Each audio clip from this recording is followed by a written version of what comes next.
হরি প্রবে ভয় হে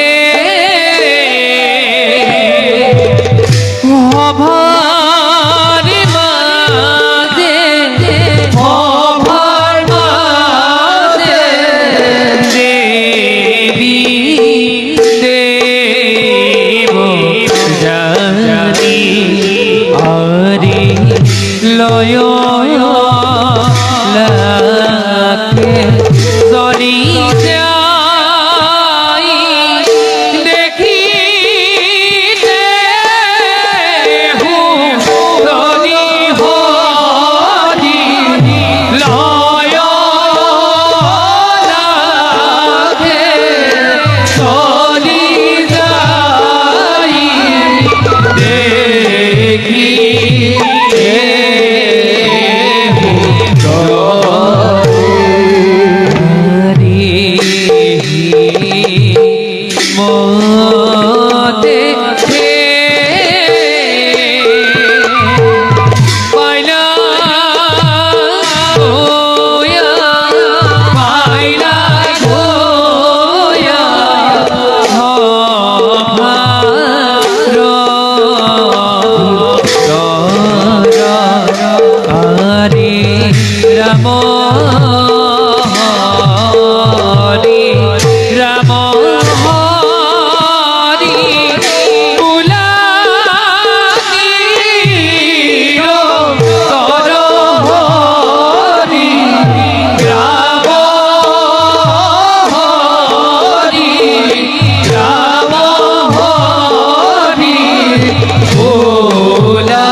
পশ্চিম আকাশত শেঙুলি বেলিৰ ৰক্তিম আভা সৰোবৰত সৌৱা দুটি ৰাজহংসই আপোন পাহৰা হৈ দুয়োতে মগন চাৰিওফালে মৌমাখি কোমোৰাৰ মধুৰ গুঞ্জন তাতে আকৌ কুকিলৰ সুমধুৰ ধ্বনি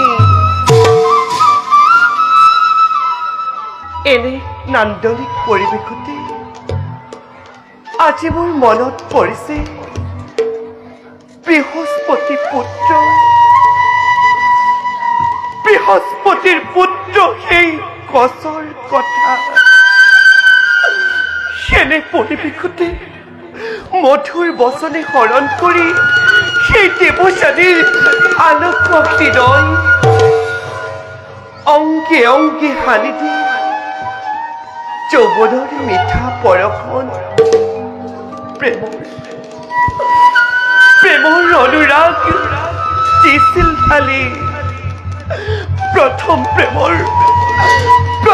প্ৰেমৰ সেই মিঠা শিহৰণে সংযমৰ শৃংখলিত বান্ধোন শিথিল কৰিছিল এই ব্ৰাহ্মণ কন্যাৰ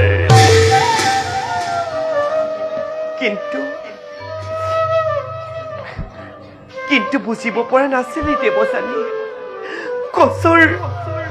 কচুৰ সেই প্ৰেমৰ মাজত আছিল এক কপট উদ্দেশ্য। বৃত্তিৰ পৰা মহামন্ত্ৰ লাভৰ হেতু খেলিছিল প্ৰেমৰ খেলা। সেই দেৱযানীৰ সতে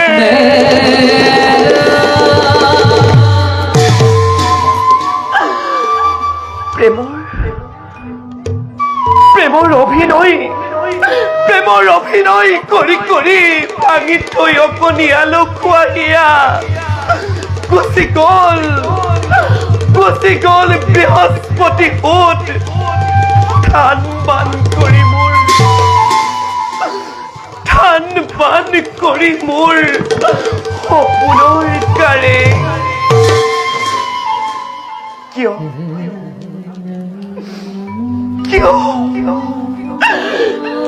বাৰু নিষ্ঠুৰ এই পুৰুষ জাতি? কেনেকৈ পবিত্ৰ প্ৰেমৰ নামত প্ৰতাৰণা কৰে এই নাৰী সমাজক?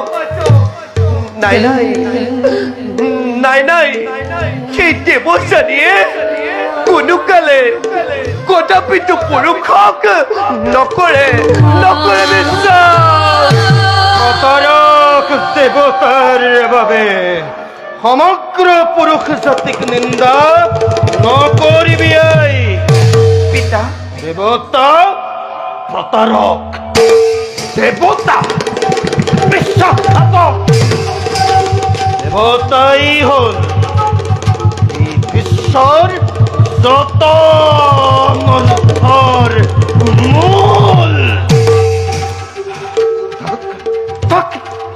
জানি বুঝিও পুনর প্রতারিত হল এই শুক্রাচার্য। পিতা, অভিশপ্ত হলি অভিশপ্ত হলি তই দেবতার হাত।